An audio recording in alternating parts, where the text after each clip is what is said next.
We are back with some breaking inputs coming in. World leaders are congratulating Prime Minister Narendra Modi for his third term for Modi government 3.0.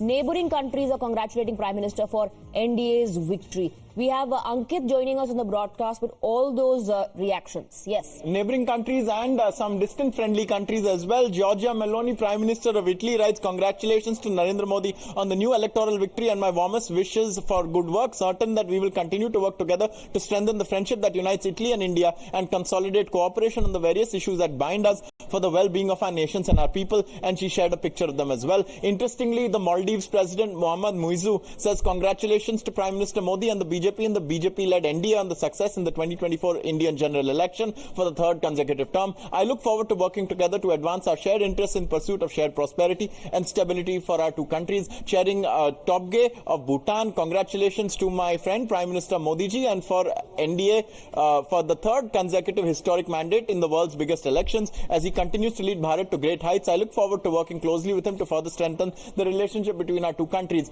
Ranil Wickremesinghe, President of Sri Lanka, I extend my warm felicitations to the BJP-led NDA on its victory, demonstrating the confidence of the Indian people in the progress and prosperity under the leadership of PM Narendra Modi. As the closest neighbour, Sri Lanka looks forward to further strengthening the partnership with India. And then from Nepal, the Prime Minister Prachanda, congratulations to Prime Minister Narendra Modi on the electoral success of the BJP and the NDA in the Lok Sabha elections for the third consecutive term. We are happy to note the successful completion of the world's largest democratic exercise with enthusiastic participation of the people of India. And so these are the reactions of the Prime Ministers, heads of states, presidents of friendly and neighbouring countries, Swati. All right, Ankit. Thank you for the details. Time for a quick break. Lot more lineup on the other side.